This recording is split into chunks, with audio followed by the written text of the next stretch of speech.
आत्मनः अनेकांतमयी मूर्ति नित्यमेव प्रकाशता। अनेकांतमयी मूर्ति नित्य ही प्रकाशित रहे, इसी उपक्रम के लिए हम विमर्श के लिए इकट्ठे हुए हैं।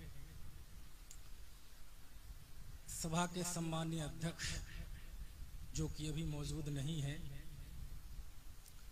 मेरे अग्रज डॉक्टर राकेश जी, डॉक्टर अनेकांत जी, भाई साहब ऋषभ जी, मेरे अनुज विद्वत वृंद और दिल्ली में दूर दूर से छठ छठ के आए इस हुंडा अवसर्पणी पंचम काल के छठे छठाए श्रोताओं।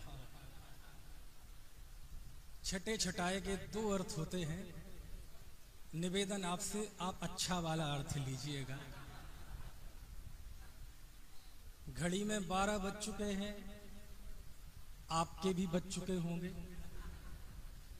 आपके घुटने, कमर, जो भी अस्थि बंध हैं, वहां से चीत्कारों की आवाजें आने लगी होंगी, मेरी भी आने लगी थी। लेकिन कुछ भी कर लीजिए, खाने के डब्बे तो मेरे व्याख्यान के बाद ही खुलेंगे। अचानक ही मेरा कार्यक्रम बना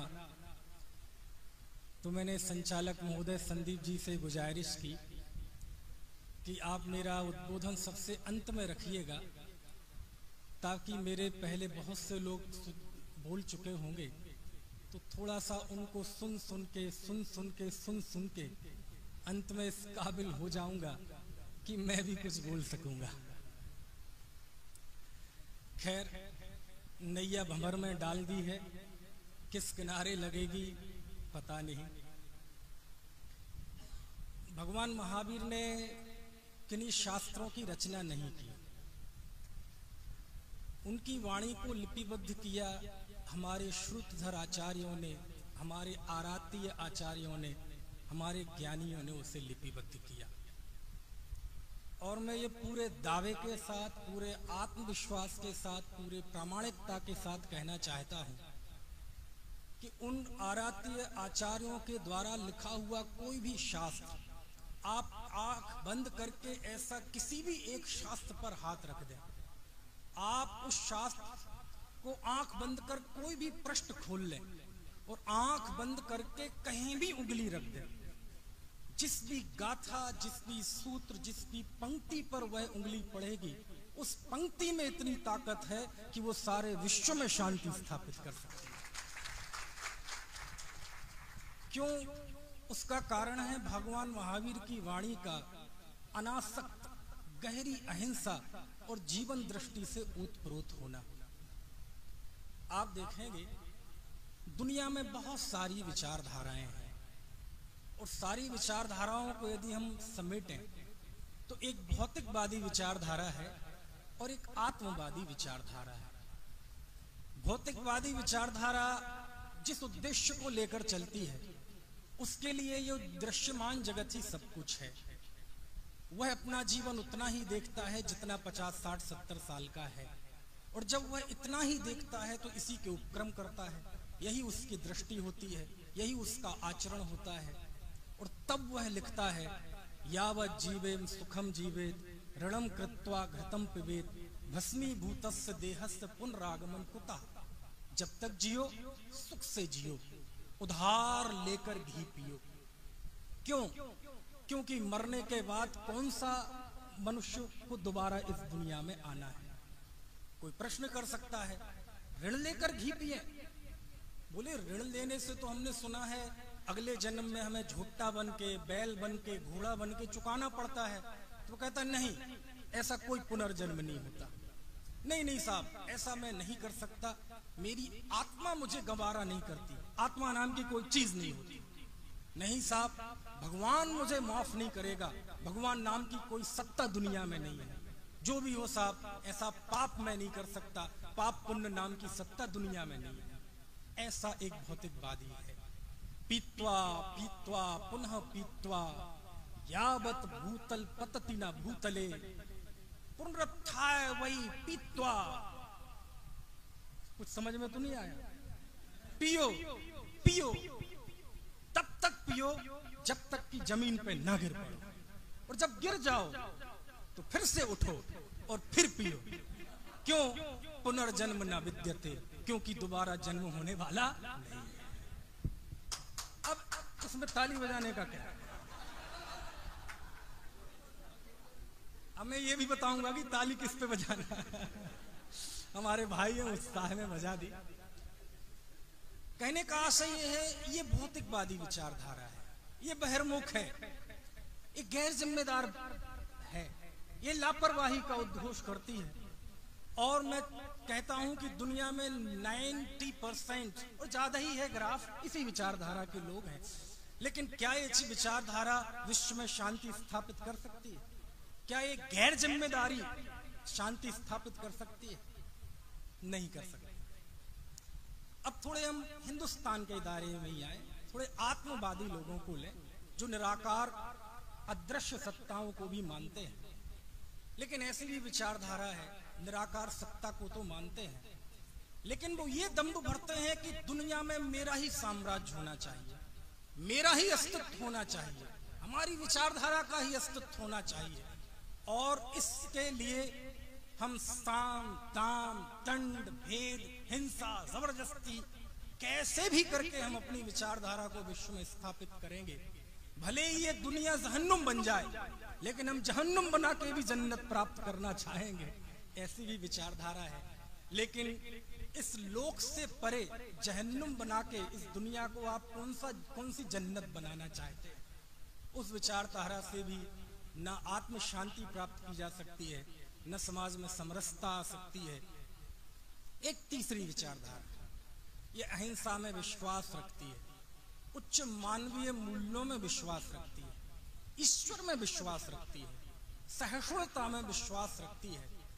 इतना सब होते हुए भी उनका इतिहास बहुत रक्त रंजित है।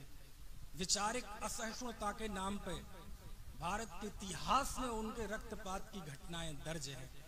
और उसमें सबसे बड़ी जो कमी है वह एकांतवाद से दूषित है। और एकांतवाद से दूषित होना ये एक कमी है।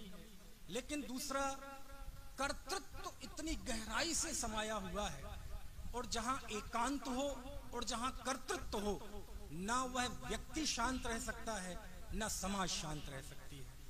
और कर्तृत्व किसी का भी हो, चाहे मेरा मालिक हो, चाहे मेरा नौकर हो, चाहे मेरे माता पिता हो, और चाहे मेरा भगवान हो, जहां भी आप कर्तृत्व देखेंगे वहां शांति नहीं हो सकती। इसलिए ये सारी विचारधाराएं सब अच्छी तो लगती हैं कभी कभार सुनने में, लेकिन अच्छी और सच्ची के बीच में जो बहुत बड़ी खाई है वो हमें देखना पड़ेगा। जैन दर्शन मात्र अच्छा नहीं है, वह वस्तु को सही अर्थों में देखता है। आप दुनिया में देखेंगे, चाहे दो देशों का संघर्ष हो, चाहे दो सभ्यताओं का संघर्ष हो, चाहे दो परिवारों का संघर्ष हो, दो गलियों का संघर्ष हो, दो दलों की दलदल हो, दो व्यक्तियों का संघर्ष हो, एक व्यक्ति के अंदर हृदय और बुद्धि का संघर्ष हो, जहां संघर्ष है, जहां द्वंद्व है, उस सारे संघर्ष और द्वंद्व को एक ही दुनिया में शक्ति है जो संघर्ष को खत्म कर सकती है, वो है जैन दर्शन का अनेकांतवाद।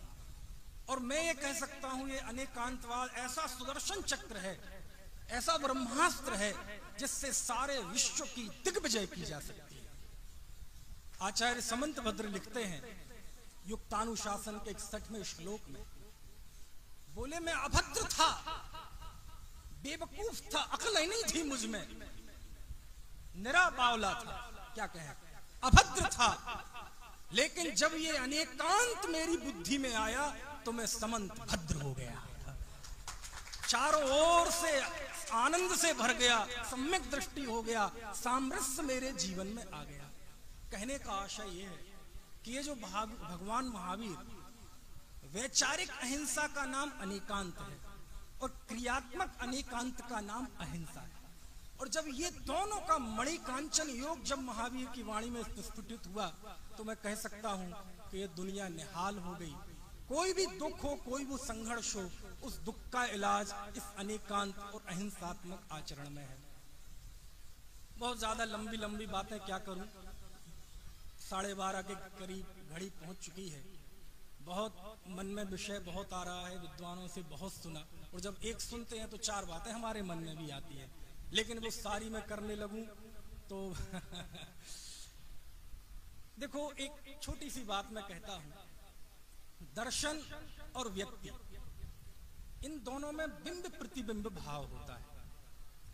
हम व्यक्ति से परे किसी दर्शन की कल्पना नहीं कर सकते। जैन दर्शन को दुनिया यदि कहीं देखेगी तो वह जैनियों में देखेगी, जैनियों के भगवान महावीर के अनुयायियों में देखेगी। जैन धर्म कैसा है उसका मूल्यांकन यदि इतिहास करेगा तो जैनियों के आचरण से करेगा। यद्यपि दोनों अलग अलग चीजें हैं, लेकिन इन अर्थों में अलग अलग नहीं है कि हम दार्शनिक तौर पे हम जैनी हैं, लेकिन आचरण के तौर पे हम भोगवादी भौतिकवादी बने रहे। ऐसा छल जैन शासन में नहीं। मैं ये कहना यद्यपि इस बात का हमें गौरव है कि आज पूरा अखंड जैन समाज, उसके आचरण में हमारा दर्शन टपकता है। जब हम व्हाट्सएप पे, सोशल मीडिया पे, अन्य तरह से हम सूचना हमें मिलती है, इंफॉर्मेशन मिलती है कि विश्व का सबसे समृद्ध और सबसे सुशिक्षित समाज कोई है तो जैन समाज है, हमें गौरव होता है। जब हम सुनते हैं कि सबसे ज्यादा लोक कल्याणकारी कार्य, सबसे ज्यादा लोक मंगल के कार्य, चाहे गौशाला के रूप में हो, चाहे अस्पताल के रूप में हो, चाहे धर्मार्थ ट्रस्टों के रूप में हो, जैनियों के हैं, तो हमें सुनने में गौरव महसूस होता है। जब हम सुनते हैं कि दुनिया को सबसे ज्यादा कोई समुदाय अपने औसत के हिसाब से रोजगार प्रदान करता है तो वो जैनी है, तो सुन के गौरव होता है। जब हम कहते हैं कि 0, आप पूरे विश्व में चले जाइए, पूरे भारतवर्ष में चले जाइए, किसी अपराध के सिलसिले में जैनी का नाम आप अखबार में देखने के लिए तरस जाएंगे, और कदाचित एक नाम किसी जैनी का आ जाता है तो हर व्यक्ति का उस पर ध्यान जाता है, और हमें पढ़ाते हैं देखो तुम्हारे जैनी ने ऐसा किया।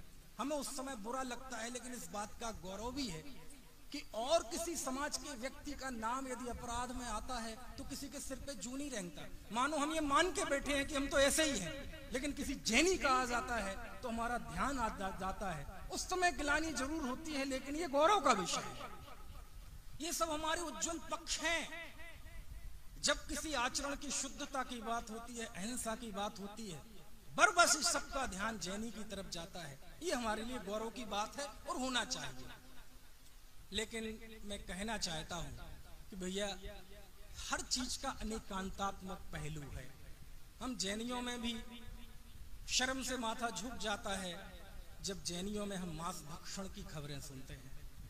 शर्म से माथा झुक जाता है जब जैनियों में शराब की प्रवृत्ति देखते हैं। शर्म से माथा झुक जाता है जब जैनियों के माता पिता वृद्धाश्रमों में जाते हैं। शर्म से माथा झुक जाता है जब हम शील मर्यादा का ध्यान न रखते हुए ना जाने कैसी असंयममयी हमारे विवाह में हम दिखावा करते हैं, पैसा खर्च करते हैं।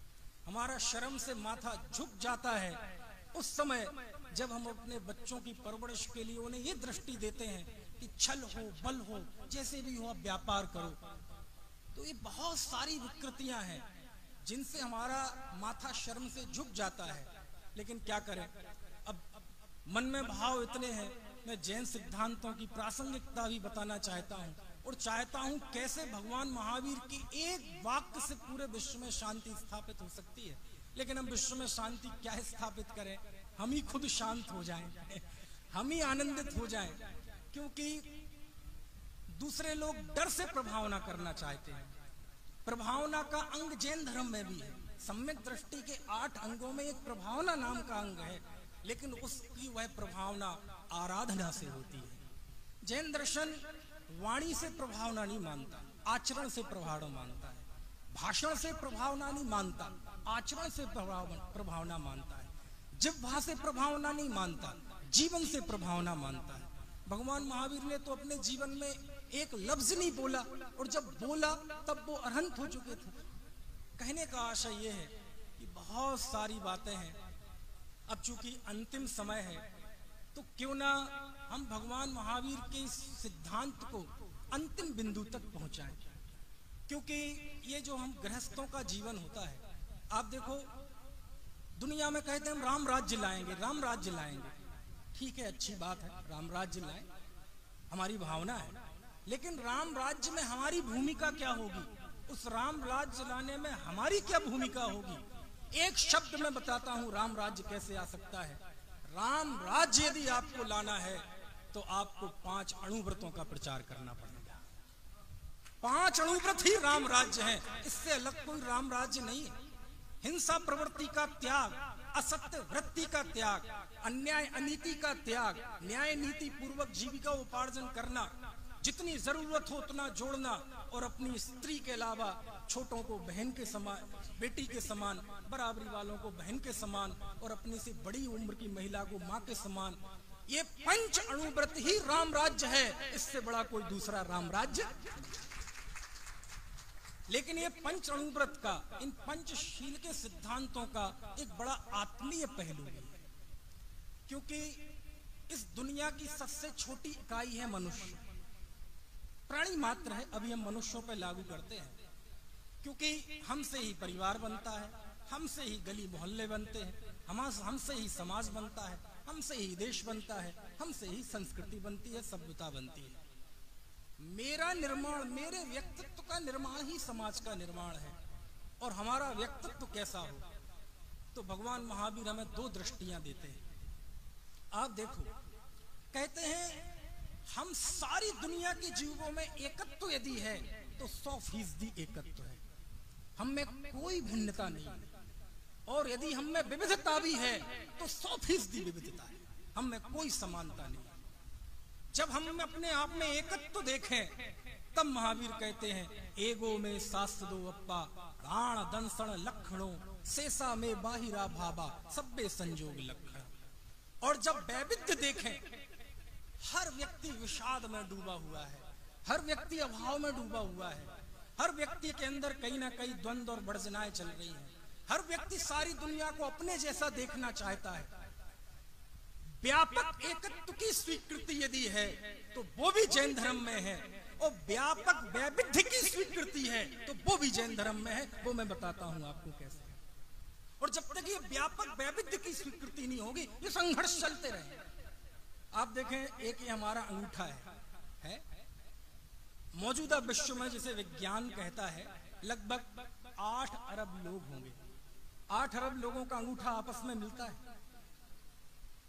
अंगूठा क्या, ना ये तर्जनी मिलती है, ना मध्यमा मिलती है, ना कनिष्ठिका मिलती है, ना अनामिका मिलती है, ना कनिष्ठिका मिलती है। बाल नहीं मिलते, कान नहीं मिलते, नाक नहीं मिलते। हम अंगूठा लगाते हैं, है ना, वो पैड पे कुछ नहीं मिलता। अंगूठा तो इसलिए लगाते हैं, वो एक प्रतीक है, क्योंकि अब पैड पे नाक लगाएंगे और तो वो अच्छा नहीं लगेगा, इसलिए हमने प्रतीक के रूप में अंगूठा बना लिया। आवाज नहीं मिलती, आवाज। ये मिमिक्री करने वाले लोग होते हैं, कितनी ही मिमिक्री कर ले। अरे एक बाल नहीं मिलता, आपका एक बाल टूट के कहीं ग्रीनलैंड के जंगलों में झंगालाला में गिर जाए, और वैज्ञानिक को यदि वो बाल मिल गया तो वो बता देगा कि ये बाल इनका है, क्योंकि आपका बाल आपके जैसा ही है, दुनिया में किसी के जैसा नहीं। नाम कर्म के सामने कितनी वैरायटी है। ये कर्म सिद्धांत कितनी विचित्रताएं दुनिया को बताता है। एक जीव के जैसा दूसरा जीव हो नहीं सकता। आधार कार्ड क्या है, यही तो है। कितनी विविधता, कितनी विविधता। कहते हैं यदि तुम एकत्व देखो तो 100% देखो, और विभिन्नता देखो तो 100% देखो। एकत्व देखोगे तो भी शांति है, और वैविध्य देखोगे तो भी तुम्हारे अंदर का ये कर्तृत्व, ये दुर्भावना कि मेरे जैसी दुनिया हो जाए, ये विकल्प जो तुम्हें दुखी करता है, इस दुख को दूर करने के इसके अलावा कोई दूसरा उपाय नहीं। तब जाके कुंद कुंद देव नियम सार में लिखते हैं, स्वाध्याय चल रहा है, सुना अभी, राणा कम्मा राणा जीवा, राणा कम्मा राणा जीवा, राणा हवे भवे लद्दी तम्हा बयण विवादम सग पर समय ही बज्जे जो। नाना कर्म है, नाना जीव है, नाना उनकी लब्धि है, नाना उनके सोचने विचारने का तरीका है, नाना उनके महसूस करने का तरीका है। सबका सोचने विचारने का तरीका, महसूस करने का तरीका, देखने का तरीका अलग अलग, सब कुछ अलग अलग है। और जब सब कुछ अलग अलग है तब कुंद कुंद देव कहते हैं, मालूम महावीर ही कहते हैं कि ऐसी स्थिति में बयान विवादम, वचन का विवाद किसके साथ। देखो ये है महावीर की दृष्टि। हम कहते हैं पर समय के साथ, पर मत वालों के साथ विवाद मत करो। आचार्य कहते हैं ना पर समय के साथ और न स्व समय वालों के साथ, न पर समय के साथ विवाद रखें, न स्व समय के साथ विवाद रखें, उसका वर्जन करें, इस वाद विवाद को तोड़ दें। ये भगवान महावीर की दृष्टि है। एकत्व देखें तो अंतिम पराकाष्ठा तक देखें, और वैविध्य देखें तो अंतिम पराकाष्ठा पर देखें। और जब इन बिंदु पर हम आएंगे हकीकत में हम शांत हो जाएंगे। आप देखो 5 महाव्रतों की बात, क्या है इसकी पराकाष्ठा? विवेक जी ने बात की थी, बहुत अच्छी बात की थी। देखो ये महावीर की दृष्टि है, नहीं मिलेगी। आप हाथ पे दिया रख के चले जाइए दुनिया में। क्या है हिंसा? हिंसा क्या है? दूसरे को देखना हिंसा है। असत्य क्या है? अपना अस्तित्व नहीं दिखना, इसका नाम असत्य है। चोरी क्या है? पर को अपना मानना, ये चोरी है। ब्रह्मचर्य क्या है? अपने अलावा तुम्हें कोई दूसरा देखने लायक लगता है, ये अब्रह्म है। परिग्रह क्या है? शास्त्र ज्ञान को भार कहा था, वहां तक मैं पहुंचता हूं। मैं आत्मा हूं, ये भार भी सुमेरु पर्वत जैसा भार है, ये अपरिग्रह की इंतहा है। क्या निकला अंत में? क्या किया भगवान ने शांति के नाम पे? भगवान महावीर ने शांति के नाम पे अपने माथे पे जो कर्तृत्व का बोझ था वो ऐसा सिर पे से उतार कर नीचे फेंक दिया। जिनके माथे भार वे डूबे मझधार में, हम तो उतरे पार झोंक भार को भाड़ में। सारी दुनिया यदि जल रही है एकमात्र कर्तृत्व के भार से जल रही है। जैन धर्म ने हमें अकर्तृत्व दिया, महावीर ने अकर्तृत्व दिया। अकर्तृत्व मतलब ज्ञातृत्व की अनुभूति। देखो 2 मिनट में एक दृष्टांत से बात खत्म करता हूं। क्या होती है अकर्तृत्व? कर्तृत्व का दुख और अकर्तृत्व की शांति। मैं अचानक आपके घर में पहुंच गया, अचानक, कोई व्हाट्सएप फेसबुक कोई फोनाचार नहीं किया, और हम पहुंच गए। आपने दरवाजा खोला, सामने आदमी दिखाई दिया। अरे रे पंडित जी आइए आइए, डॉक्टर साहब आइए आइए, बहुत बढ़िया, अरे वो मेरा तो सौभाग्य है, ये है वो सब जो शब्दाचार होता है, शब्द चिकित्सा, वो सब आपने की। मैंने कहा हाँ जी। वक्त शाम का था, 6 बज चुके थे, भोजन का समय हो गया था। देर बाद सूर्य डूबने वाला है, अंधेरा होने वाला है। आप घर वालों ने भोजन कर लिया है, अब मैं अकेला एक प्राणी हूँ। और मैं कहूँ नहीं नहीं कुछ नहीं, आप बैठ, आप ज्यादा बातचीत मत कीजिए, दरअसल मेरे भोजन का टाइम हो गया है, आप भोजन की तैयारी कीजिए। और ध्यान रखना, कुएं का पानी पीता हूं, उदाहरण में, ऐसा नियम नहीं है। कुएं का पानी पीता हूं, 8 पहरा घी चाहिए, तुरंत के पैसे मसाले चाहिए, छना हुआ पानी और शुद्ध सात्विक यत्नाचार पूर्वक आप भोजन बनाइए। अब आपकी हालत क्या होगी? ठीक है, सामने घटता हुआ अंधेरा दिख रहा है, घड़ी का कांटा दिख रहा है, समझ में आया? सामने खड़ा हुआ पंडित दिख रहा है, लेकिन कुआं नहीं दिख रहा है, समझ में आया? देखो अभी आपने मेरे नाम पे एक कटोरी भी उठा के यहां से वहां नहीं की क्या? हम नहीं करने देंगे, चिंता ना करें। एक कटोरी उठा के यहां से यहां नहीं की, लेकिन आपके मन में एक भाव आया, मुझे ये सारी व्यवस्था करनी है। आपके इस कर्तृत्व के विकल्प ने आपकी हंसती खेलती जिंदगी में आग लगा दी। और उसका निमित्त कौन बना? समझ में आया? आपको कमर में दर्द था, आपको बच्चे की टेंशन थी, दुकान पे जाना था, बहुत सारी चिंताएं थी, बहुत सारी छोटी मोटी परेशानियां थी, लेकिन छोटी मोटी परेशानियां सब आप भूल गए। क्यों? ये बड़ी परेशानी सामने आ गया। बहुत आप आकुलित, पति पत्नी एक दूसरे को देख रहे हैं, सब दूर, दोनों बिना कहे निश्शब्द रूप से पीड़ा समझ रहे हैं। समझ में आया? कुछ नहीं किया, लेकिन आपके चेहरे पे हवाइयां उड़ी। ये और बात है कि आप शिष्टाचार में मुझे कहते हैं, अरे आप पहले बता देते, हम तैयारी करके रखते, आप तो हमारे बहुत अच्छे हैं, ये हैं, ये वो सारी बातें। जब मैंने ये कहा आप चिंता मत कीजिए, अरे मैं तो अपना टिफिन लाया हूं, आप तो केवल पानी लाके रख दीजिए बर्तन। आहा, पंडित हो तो ऐसा। हाँ। मैं क्या देखता हूं आपके चेहरे पे शांति, आनंद, ऐसा लग रहा है बिल्कुल ज्ञानानंद की होलियां खेल रहे हैं। ऐसा लग रहा है भगवान महावीर की समरसता, शांति इन्हीं को प्रकट हुई है। क्यों हुआ ऐसा? कर्तृत्व का एक विकल्प अभी किया कुछ नहीं आपने, ये बात केवल भावों की चल रही है, रूटीन के जीवन की चल रही है। कर्तृत्व के एक विकल्प ने आपके अंदर कितना अनंत दुख पैदा कर दिया। एक दूसरा विकल्प पैदा हुआ कि हमें कुछ नहीं करना, सब व्यवस्था है। इस दूसरे विकल्प ने आपके सारे दुख का शमन कर दिया। बात विकल्पों की है, लेकिन ये बात प्रतीति में समा जाए। अभी काय की बात की, बात विकल्पों की है, लेकिन ये अकर्तृत्व का भाव यदि प्रतीति में समा जाए, भगवान महावीर तो यहीं प्रकट हो जाए। ये ज्ञातृत्व, ये अकर्तृत्व जैन धर्म की देन है, भगवान महावीर की देन है। दुनिया में यदि दुख है कर्तृत्व का है, और यदि सुख है तो ज्ञातृत्व का है। बिना ज्ञातृत्व के कहीं कोई शांति नहीं आ सकती, चाहे हम भाषण जितना ही दे लें, क्योंकि सारे शांति के स्रोत हमसे निकलते हैं। भगवान महावीर ने स्वयं शांत रहे, स्वयं आनंदित रहे, सारी दुनिया अपने आप प्रकाशित हुई।